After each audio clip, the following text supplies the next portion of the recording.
Welcome on in, guys. Tobin here with you, and thanks for checking out the channel. Hope you're doing great out there. If you guys could subscribe, that'd be great. Gonna head down to the Kaseya Center tonight. Boots on the ground for Heat and Sixers, as right now the Miami Heat only are able to finish as high as 8th. The NBA announced today the clinching scenarios that are out there for Miami, and Miami cannot finish with the 7th seed the rest of the way. They can only finish as high as 8, which would mean the Miami Heat would play their first play-in game on the road, and they could win and get in, and they would end up facing likely the Boston Celtics as the 2 seed, or they could be in the 9-10. They got to win.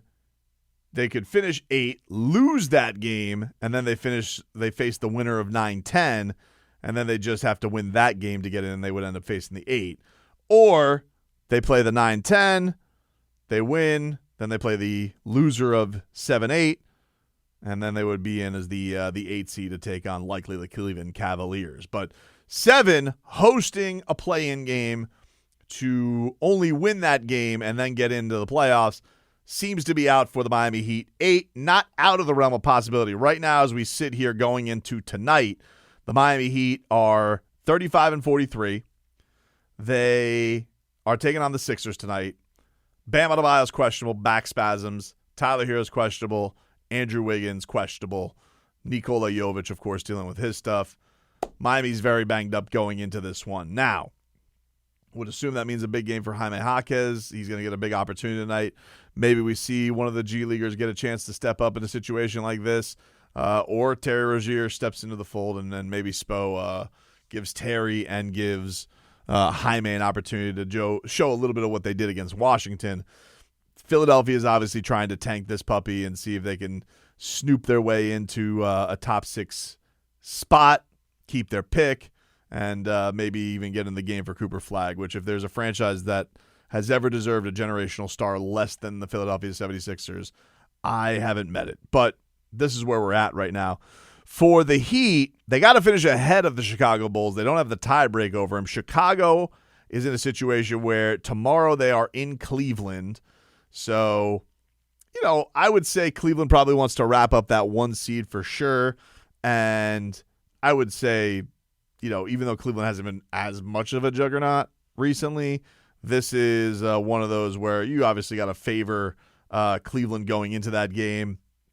So let's say Miami. Then Miami on Wednesday is the next matchup, so that's a big one that the Heat are going to be looking into. But let's say Chicago loses their next 2.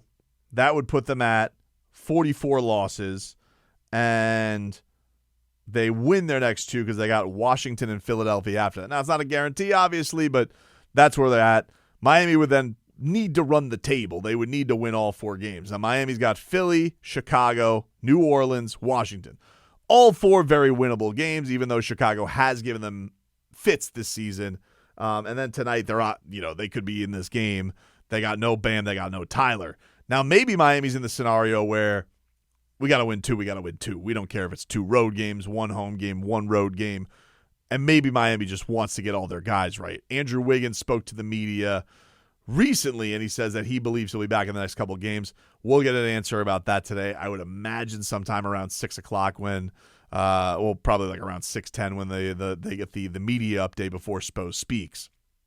But that's the place you're looking at, is you need to basically run the table, and you need Chicago to lose the next 2 games, which it would, of course, include the Miami Heat beating them, put them at a 44-loss deficit, and Miami finishing it off. There's also a possibility of Atlanta, if Miami could move up. But Atlanta, the rest of the way, their biggest challenge is going to be taking on Orlando. The other 2 games they got, Brooklyn and Philadelphia.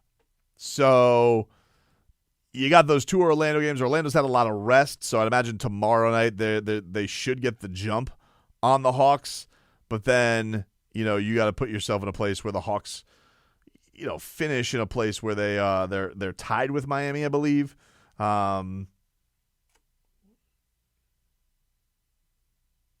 is Chicago.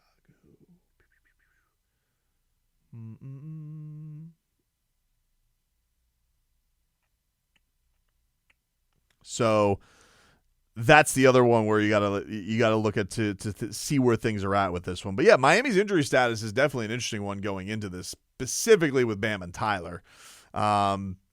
They both were very durable this season. They're both going to be playing. I think Bam's at 76 for the season. Tyler's at 74. Man, you've gotten a lot from those guys, and maybe if you're in a scenario where your season is going to be on the line, do you want them as healthy as possible the rest of the way? They're eligible for postseason awards, but I don't know which ones they're going to possibly. I don't really know. I don't feel like Bam's going to get even on all defensive team, even though he obviously should. But it feels like he's been an afterthought on that conversation this year, which is a joke. Hopefully he'll still be eligible for that stuff, even if half the first team is going to be Oklahoma City Thunder players anyway. And then Tyler for most improved, it just feels like that's going to probably end up going to Cade Cunningham, so he's not going to get that. From my standpoint, this maybe tonight dictates a lot of that because you're taking on a pretty pathetic Sixers team that's playing like Quentin Grimes, Yabusele. I had to look up the rest of the Sixers starters. I had forgotten, and they had played recently, and I had forgotten who the hell who was out there. They got an Adam who spells his name Adem, and I was like, Bona, is that his name?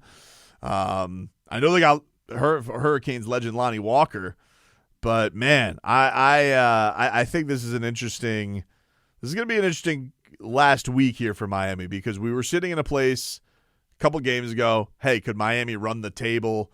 Could they go on some? But you lose these last two heartbreakers, an overtime game and John Moran at the buzzer. Oof. I mean, just absolute daggers for Miami. So certainly going to be an interesting final week of the season to see how this all plays out for the Heat and where they go from here. But we'll get an insight into that tonight. Obviously, Bam's not a guy who likes to miss games, but he's dealing with back spasms. I would venture on the side of caution if I was Miami, especially a game like tonight. Give the keys over to Khalil Ware and see where we're at. The other piece of news that was interesting today in the NBA fodder spectrum, there was a blurb by one Brian Windhorst that had said that the Phoenix Suns will be engaged in trade talks with Kevin Durant this summer, and that the Suns are looking for a major return for Kevin Durant, but may need to settle for less. Durant is likely to want to play for a contender, and contenders are usually carrying a lot of salary. That can make things difficult for Phoenix to find a trade partner and with teams. But apparently the word is that they are looking for a haul for Kevin Durant in any type of deal that they do for him. Now, I have been thinking about this because I'm obviously thinking about Wales and where the Miami Heat are at, and who is the ideal person for Miami to go out. We've obviously talked recently about the John Morant fodder that's been going on, the Zion Williamson thing. He got shut down again with the back injury. Trae Young is a guy that's going to be mentioned. Lauri Markkanen maybe is somebody who gets back on the radar for the Miami Heat. But then you look at a guy like Durant. Durant seems like the most obvious one because he's been linked to the Heat so many times. But I think it was Nick Wright who came out recently and he had said that, this is like it's kind of a push. Like if you have Kevin Durant with Tyler Hero and Bam Adebayo, what type of actual needle mover is that for Miami? And if that was just the only move that was made, there's part of me that does agree with Nick, but I do think that if you're able to add a Kevin Durant, I think there are other chess moves that the Heat could make, provided they were able to keep Khalil Ware, that I think could put Miami in a pretty good spot going into next year. Just because you'll go into next year, I don't really know what's going to end up happening to the Boston Celtics. It's going to probably depend on where we're at, who's the champion. They just changed ownership. You got to think they're going to end up cutting some guys. Cleveland, same way. If Cleveland has, let's say Cleveland has an embarrassing exit, what does that mean for their team? They were very staunch against getting rid of anybody, but that's with now you having a Donovan Mitchell. So I don't think any of this stuff is done quite yet, but on the outset, Durant right now looks like the most obvious move of a guy, and we still don't even know really where Phoenix is going to be. We don't even know. I keep using this word murky when it comes to the Miami Heat because we don't even know where Miami's Golden State pick is going to be right now. You have a Western Conference where you have 5 teams with 32 losses, one of them being the Golden State Warriors, who are right now 6th. They got a matchup with the Suns this week. They have a Clippers matchup, and then I believe they have the Blazers. Oh, the Blazers. Oh, Joe Cronin got an extension. Don't let anybody ever tell you, kids, that the bad guy doesn't win.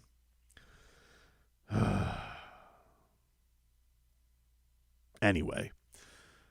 And I believe they have the Spurs as well. So the way they've been playing, on its face, that feels like a 3-1-er, but a possible 2-2-er for the Golden State Warriors, which kind of, if they were to go 2-2, it's kind of a coin flip. It's kind of a coin flip to see where things are at, who ends where. The Clippers are in that mix of the 32 loss teams. They have the Clippers to finish the season. Feels like that's going to be a pretty big game. Denver in their mix, they only have 3 games left. Sacramento, Memphis, Houston. Pretty tough ending for them. Memphis, in their scenario, who do they got left? Memphis, Minnesota, Denver, Dallas. Man, a lot of these teams are playing each other. Like, this is going to be a really, and I think they got a Hornets game too. This is going to be a really, really fun ending in the West, but we don't know where the Heat's pick is going to end up with that. We don't know if the Heat are going to end up with 2 picks and then 2 unprotecteds from next year and then 2 years from now for the Terry Rozier deal. So it's tough to know, like, what are the Miami Heat going to have to offer the Suns? But let's just say they have 1 pick right now. Does 1 pick, the salary match, and, like, if they're going to ask for Kel'el Ware, Nico Jovic, Jaime Jaquez, the Moon, or Nico Pella, that's I don't think the Heat come out of this thing. I don't think you can come out of the Kevin Durant deal and not have Ware still on your team, because I don't know what the fix that Bam goes back to center, because I feel like what makes you an interesting team in this regard would be Durant, Bam, Ware all on your front line with Tyler, with, I guess, Davion Mitchell or Pella there in the back court. That, to me, is how you got to come out of it. And this really pains me as somebody who's a huge Jovic fan. I really don't want the Miami Heat to lose him. But to me, he's the most intriguing piece that they have that the Heat's probably willing to offer, knowing his contract scenario, his unfortunate injury history, but his age is what I think captivates everybody. He can do a little bit of everything, and he's only going to be 22 years old this summer. I am going to hate to lose him. But maybe the Heat, I think if the Heat had their ways, if they could still show that Jaime Jaquez has some value on some stuff, I think that's going to be the interesting one as well, because right now his value, I would assume, is in the toilet because of how this year has turned out for him. So what does a haul for Miami look like or give up? I just don't think they can afford to do that for Kevin Durant. The other guys, if Giannis comes on the table, that's haul worthy. Everybody else, age, injuries, red flags, character issues, there's a little bit of why Miami has to get in the game for somebody who has some red flags and risk. Now, Kevin Durant probably has the least of it just because you know what his floor is of talent, and his biggest flaw is age and tweeting at people, whereas other guys are like, Ja. I'd imagine Memphis is going to command a lot for Ja. I don't know what the returns are going to be for Ja, and I think that's also going to have to dictate is, does Ja Morant want to leave Memphis? I don't know. You have to wonder how this whole coach thing played in on him. And then Zion, obviously there's a ton of red flags there. I'm aware of them all. And I know people are like, wait, not Heat culture. Miami, too much Astron around here to be a distraction for him. Immature. Does this actually have a shot of working out? But also, is it going to take very much to get him because you're just taking him off the Pelicans' hand? And could you afford to pass on talent like that? All interesting things. A lot of stuff is up in the air right now for your Heat. And it's going to be interesting to see how some dominoes fall into place over this next week.